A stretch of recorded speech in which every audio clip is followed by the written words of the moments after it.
make sure that you are prepared for it, understand what needs to be done to get it completed, so that we can get an answer to you as quickly as possible. So here we go. So, financial aid at FDU. So merit awards, all applicants are considered for merit awards by the admissions office. There's no separate application, and I think that was already touched on one of your screens, so that's true. When you apply as part of your admission packet, you will also get your merit scholarship letter. Some of you out there may have already received that and have gone through that process. That scholarship is yours regardless of any financial need. You just have to meet the requirements on the merit scholarship letter, which is generally speaking a 2.5 GPA, and you must be enrolled full-time, so to qualify for the scholarship. Need-based financial aid is a little bit different. Students must file the free application for federal student aid. We do not have a separate application for need-based aid. You may apply to some universities that may require a supplemental application or something. We do not. We will need your social security number to find your FAFSA. Either include your social security number on your application or call to have it added. So that's the only way that we can match it up with your admission information. So the Department of Education is still using social security numbers. I'm told that they are going to get rid of that very shortly. Maybe not in this cycle, but the next cycle will start assigning unique numbers to students. Because it's not safe for them to continue. I mean, they protect your information, but it's silly. They shouldn't be using the social security number anymore. But they still do so. In order for us to match it up and get you a package, you need to supply that to us on your admission application. Financial Aid 101. So what is financial aid? Financial aid consists of funds provided to students and families to help pay for post-secondary educational expenses. Pretty simple. But what is financial need? It's the cost of attendance of your university minus the family student aid index, and that equals financial need. And I'll describe what those things are later. That's important. I had a family come up that said they were talking to somebody when I was at the table who said, well, if you make $65,000, you don't get any aid. And that's simply not true, because it depends on where you're applying. Your financial need for financial aid is all dependent upon the cost of the university you're going to. If you're going to a community college, you may very well qualify for very little or some, but a more expensive private college like FDU, you may qualify for a considerable amount of financial aid, because we're taking our costs, subtracting out what the FAFSA says your student aid index is. They used to call it the EFC. It's the same difference. I'll talk a little bit. And when you do that subtraction, what's left over is your financial need, and that's what we go about filling with forms of financial aid. So what is the cost of attendance? It's direct costs and indirect costs, and a lot of people are surprised by this. They think that all it is just what the school bills you for. Your tuition, any fees, and room and board if you live on campus. But actually, the Department of Ed says to us, we know that it costs students more than that to go to college. They gotta pay for books, there's transportation expenses included. If you live on campus, you may have miscellaneous expenses like laundry and toiletries and these things. So your total cost of attendance that you are eligible to receive aid for involves both direct and indirect costs. So direct are what I said, things you'll be billed for. Those are your direct costs. Indirect costs are books, transportation, it could be your room or meals if you're a commuter. Even if you're a commuter and you're living with mom and dad or living with one of your parents, you still have a small allocation to receive financial aid to help your parents cover those expenses when you live at home. So I think people are surprised by that. So that varies widely from college to college, as I said, depending on where you're going. So your financial aid offer. Your financial aid offer will be emailed to you a few weeks after you receive your acceptance letter or after you file the FAFSA, whichever occurs latest. And we know the FAFSA is late this year, which I will touch on. So those of you who've already gotten an admit letter, it's still going to be quite a while before you receive your offer. Your offer will include all the financial aid you're eligible for. Depending on your situation, it might include any of these types. So scholarships and grants, that's your free money, right? Stuff you don't have to be paid back. Stuff that's awarded on the basis of academic merit, financial need, sometimes other criteria. I say that because we're on a D1 campus, so with athletes, sometimes they get athletic scholarships. So that's free funds that do not need to be repaid. So student loans are money students and parents borrow to help pay their expenses, and they must be repaid. If you file a FAFSA, there will be loans on your financial aid offer. So I say that because they are offered. Every financial aid package we send out will have a loan on it. We are obligated by the Department of Education to tell you everything that's available to you, and federal loans are part of financial aid programs. But what's important to note is that you do not have to take those loans if you do not wish to take them. So us just putting them on a package doesn't mean you are automatically obligated to a loan now. There are extra steps, a little bit of bureaucracy if you want the loan that you have to jump through, a promissory note, you have to accept the loan, but it's for your protection to prevent you from borrowing money that you may not want to borrow. So that's important. The other thing about the loan that's important is you don't have to borrow the full amount. We may offer you $3,500 in a loan. You may add up all your aid and know your own finances and say, I really only need $1,000. Then you can reduce that loan and borrow only what you need. And what we say at FDU is borrow only what you need. We may be able to give you that money and it looks nice at the moment. Oh, that's a little extra, can help me with this or that. But you're going to be paying that little extra for a lot of years with interest accruing on it. So you want to be, talk to us if you need to. You want to be careful about the loans you borrow. The other thing that I always say about student loans on the flip side is, you hear a lot in the news, oh, I'm $80,000 in debt, I'm $100,000. You can't get that in debt, that level of indebtedness just by borrowing what's on your financial aid package. It's impossible. By the time you graduate, at 4 years, the most we can offer you is $28,000 in loans. I'm not saying that's nothing, believe me. What I'm saying is it's not $80,000 or $100,000. And I'm not demonizing those people that needed to borrow, but what I'm saying is the news likes a sexy story, and a lot of these people borrowed like other types of student loan, other types of educational loans with higher interest. They were not borrowing just what the federal government allocated for loans. So you want to try to keep it in perspective here. Borrow what you need to get you to the finish line. Be careful about what you're borrowing, and I sometimes use a comparison, and myself included. I'm not, we'll all sign that note for the car, not think anything of it. A $28,000 car is a pretty reasonable car nowadays. It's like not anything special, but people are afraid to borrow those loans for their education. So you want to just put it all in perspective, and each person's situation is individual. So sort of my little PSA there. And then we have work-study programs. What's nice about a work-study program is if you're offered a work-study program and you work on campus, you will get a bi-weekly paycheck. It doesn't go to pay your bill, or we don't suck it up and absorb it in for your costs. You get a bi-weekly paycheck to help you with some of those indirect things I was talking about. But in a subsequent year on your FAFSA, when you file again, anything you earn will be subtracted out. So if you had like a job down the street at Dunkin' Donuts, you earn whatever you earn, that's on your FAFSA going toward calculating your need. Anything you earn in a work-study job does not appear on that FAFSA. It's subtracted out for the purposes of need, because it would be like double counting financial aid that way. So that's a little benefit. It's not like the work-study awards are gigantic, but it's a nice little benefit to working a work-study job. And the other benefit is, of course, most of them are on campus, easy to get to. Employers on campus know you're here to be a student, not to work in their departments or offices. So we're very accommodating with the student schedule. If it's finals week, a student says, I can't show up, it's fine, we're fine. We understand that, so it's probably a much more flexible job than you might be able to get otherwise. So those are some of the good news. So now I want to talk about this new FAFSA and the FAFSA Simplification Act. So big changes are coming to the free application for federal student aid. They literally threw the baby out with the bathwater. What a terrible saying that is. I shouldn't use that. But they literally kind of got rid of everything and started over.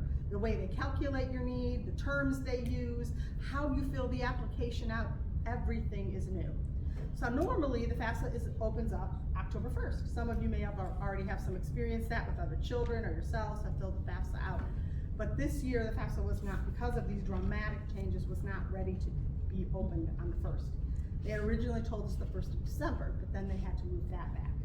So I was talking to someone at the table and I said, we were at a conference with the Department of Ed last week. They still are not telling us the date of FAFSA will open. All they're telling us is it will be no later than 31st of December.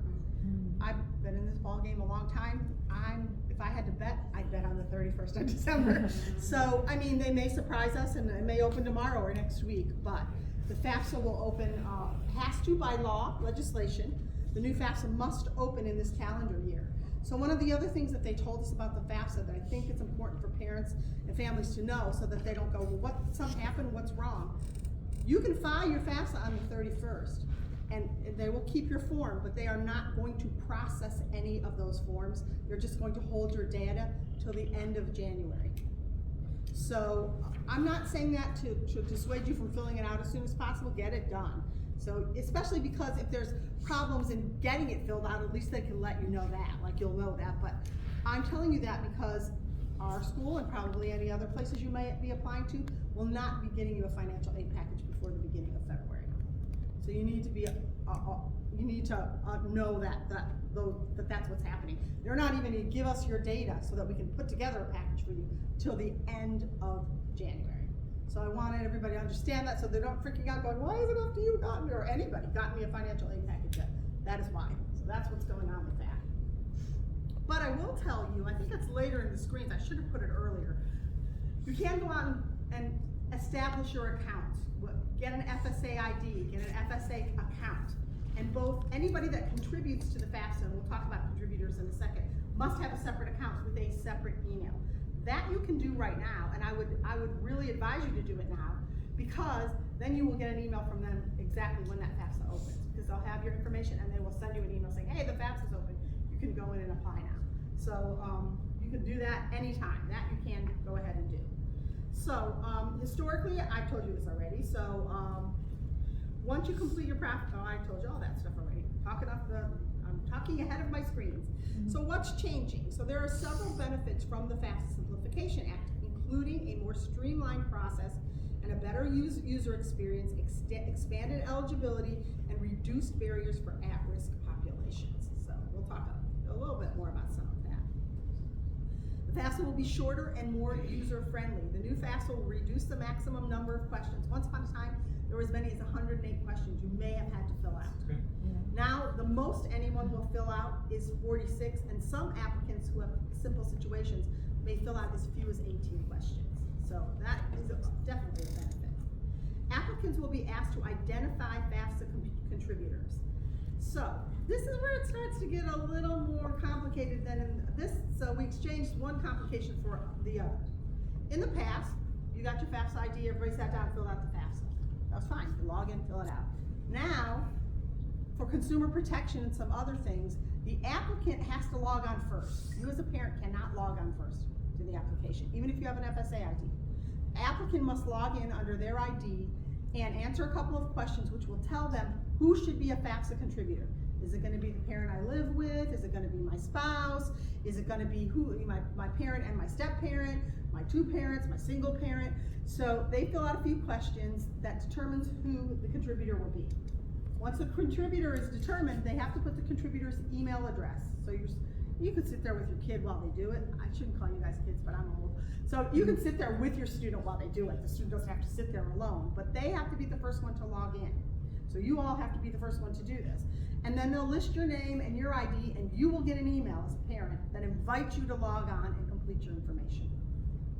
Now, some important things to know about this is that if you as a parent you don't have to complete it, but if you do not go in and log in within 90 days, it's all canceled and the student has to start all over again.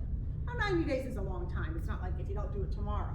But be aware that you don't have to complete it or finish it, but you must at least initially log on within 90 days of the student logging on, or else the student will have to, it's all canceled and the student will have to start all over again. So that's an important thing to know.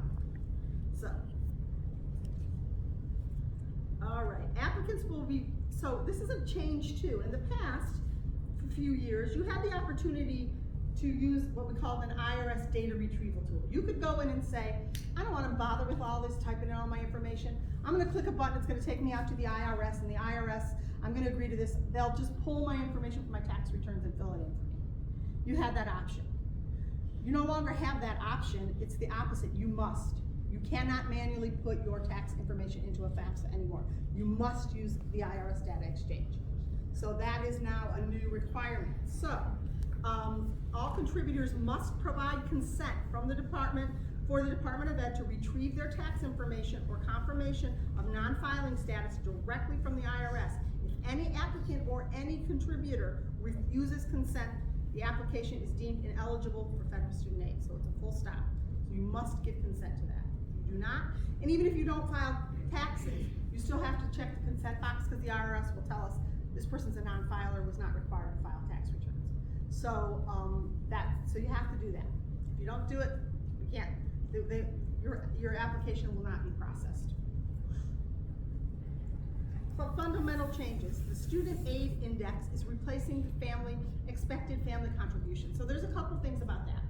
It used to be called the EFC, and some of you might be familiar with that, but it was never a good name because it was a misnomer. It really wasn't an expected family contribution. Some people contributed more because you may go to an expensive school who couldn't fill your whole need. Some people may have contributed less because the student got a lot of scholarships, the school wasn't particularly expensive, so everything was filled and they didn't have to contribute anything. So it was a weird term always. So now it's called the Student Aid Index, and I'm going back in my brain. I think that was a term or something like it prior to EFC. We had a term like that and then EFC came in. But also the Student Aid Index, it's not just a change in name, how it's calculated is different. And I will say, going to many sessions and reading about it, is a more beneficial calculation than the old EFC. Most people are benefiting from the new calculation. Middle class people particularly, which is really good because it's always been kind of a donut. People who were wealthy didn't receive anything. I shouldn't say that, but they might get merit scholarships. But those people in the middle who weren't, didn't really qualify for a lot of the need-based grants, but there really wasn't anything else for them. So the SAI now has expanded into that middle region, so more people are eligible for federal grants as a result of the new SAI calculation. So that's important. The number in college will not be used to calculate the SAI. So this is a big change that may hurt some people. Previously, the FAFSA calculated the number of family members in college into the EFC and divided it equally to determine eligibility. Beginning this year, number in college will not be used. So in the past, when you filled out the FAFSA, the government might have said, here are calculations, $10,000. If you had 2 children in college, 5 went to each person. Now, if your SAI is 10,000, it's 10 for each. But that sounds like really dramatic, but like I said, the SAI itself is different now. So the way it's calculated, it's lower, it's different. They ran a lot of tests. We saw simulations where they were comparing a family from a year before and this year, and most of the time, even without that 2 in college, families benefited from the new SAI. I will say though, financial aid administrators have the ability to do what we call professional judgment. And you can, if you already had 2 and you saw what it used to be and it's dramatically different now, you can go to your financial aid administrator, have that conversation, and we may be able to do a professional judgment change where we can subtract some of those costs from your AGI. So just keep that in mind if you see a really dramatic change in that. Okay, the parent responsible for submitting the FAFSA in cases of divorce or separation has changed. I don't like that I put has changed. I don't know if I copied that. It potentially could have changed. So for dependent students, financial information will be required from the parent who provides the most financial support to the student. This is not necessarily the parent with whom the student resides. That's sort of scary, but most of the time it is with the student, with the parent that the student resides. Because when you receive child support now, you have to report that on the FAFSA if you're receiving it. You have to report it as under assets. Seems weird under assets, but assets is a good place because assets are calculated at a much lower rate than income or untaxed income, much lower rate. So on the FAFSA. So what that says to me is that the government considers that the parent that's receiving the money, that's their money, not the parent that's providing. What I will say about this is the government isn't checking this. You get to decide who the parent is that's providing the most support. So, if there's some egregious cases, financial aid administrators are authorized to ask you for some documentation to prove that you are the parent that's providing the most support in very egregious cases. But, I think most of the time we're just going to take your word for it. You know who's providing the most support for your kid.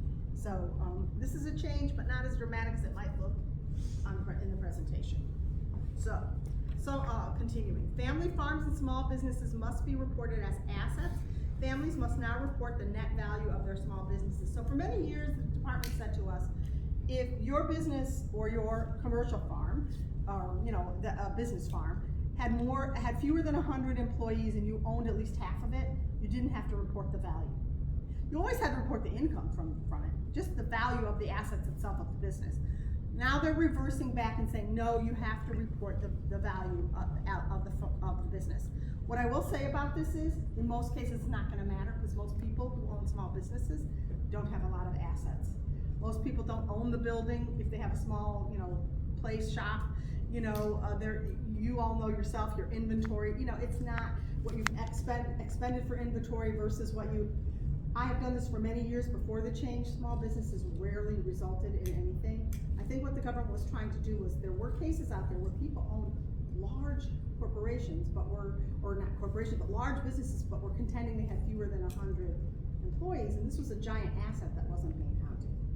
My 28 years of experience is telling me that even though you gotta put it on now, it's more bureaucracy, more of a pain, it's not gonna make a whole lot of difference, because I spent many years calculating, and for my poor staff, it's gonna be worth, calculating the value of these businesses, and more often than not, it was nothing. It was minimal nothing. So, if you live on the farm, you don't have to count, like if it's a family farm, you don't have to count any of the, you only have to count the buildings that are used to produce, not your family home, if it's a family farm. And there's more explicit directions on the back when you fill it out. I know, imagine many here have a farm, but maybe, where we live in this part of New Jersey. What isn't changing?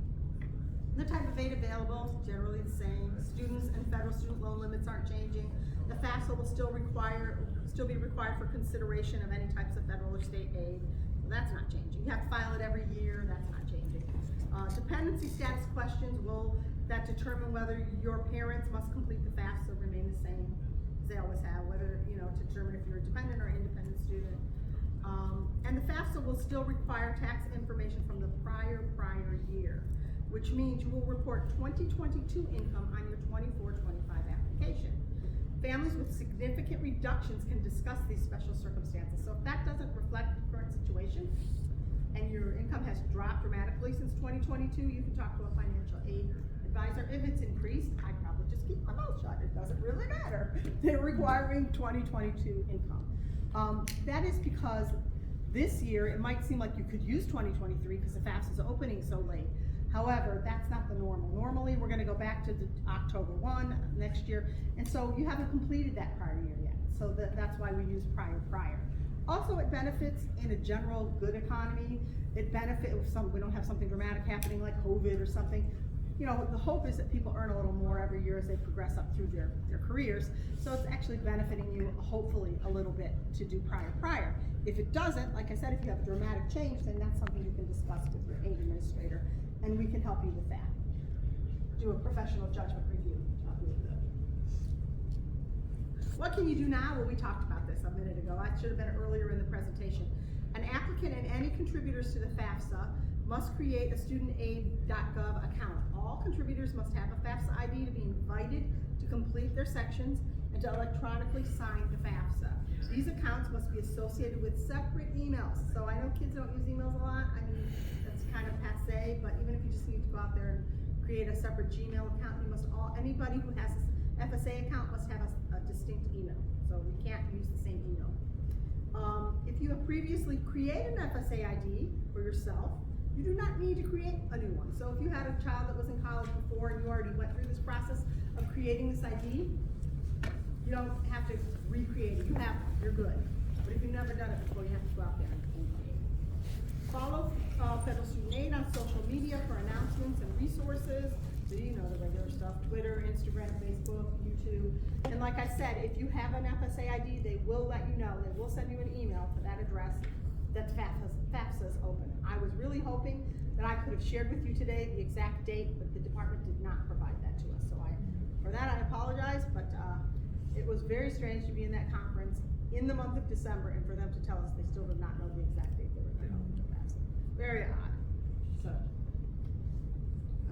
this is important. We're New Jersey residents. So New Jersey residents may be eligible for a tuition aid grant. We have one of the most advantageous grants in the United States, in the country. One of the best state grant systems. So students did I go back? I'm sorry, I did something bizarre over here. I'm gonna go back. Click out of here. There we go. Students who are tag eligible for the full amount, if you are a full tag eligible student, it's upwards to, it's over $14,000 now. That is not nothing. If you go to a state school, it's slightly less. It's graduated depending on the cost of the schools you go to. So it's important that you follow these rules because the state does not play around. I'm being honest about this, kind of funny, but not. The tag is our need-based grant. The state agency awards tag the state agency that awards TAG is our Higher Education Student Assistance Authority. Do not ignore correspondence you get from HESA.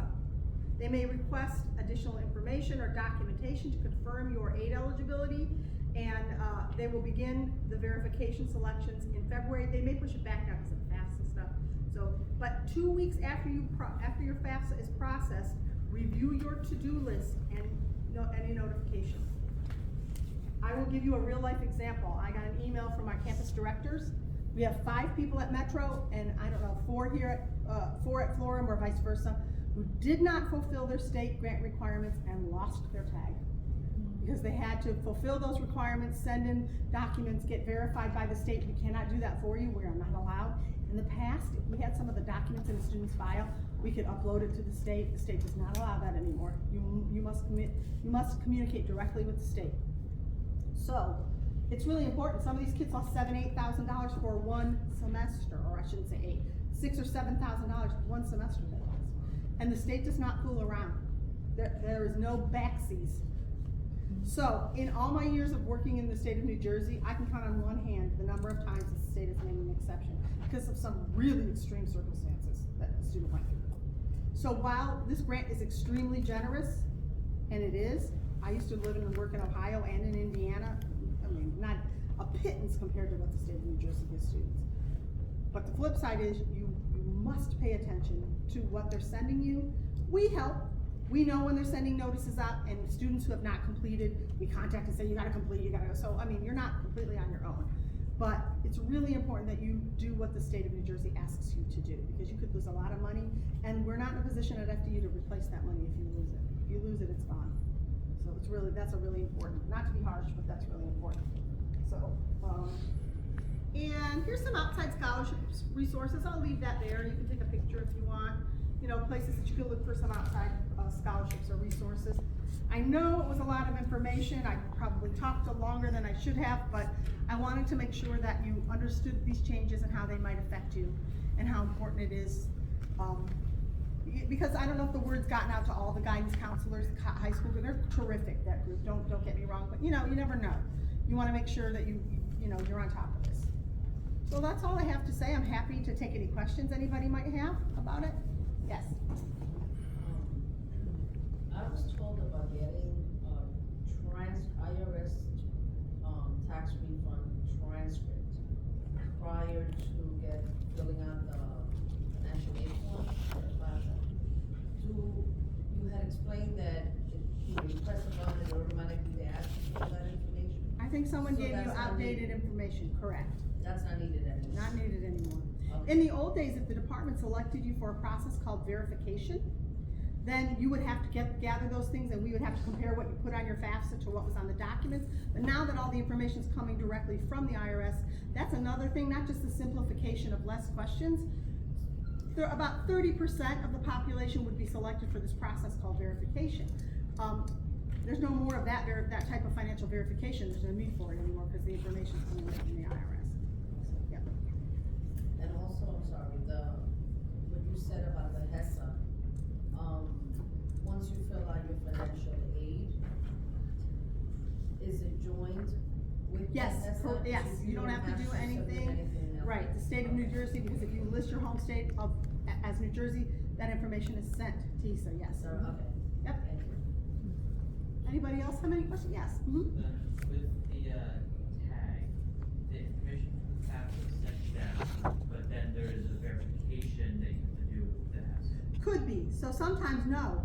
Yes. So to answer your question, sometimes there might be an additional question or something they have you answer. Sometimes the state will select you for that process and you'll want to reply. So those kids that lost their grants, that was because they were selected and there were some documents and stuff.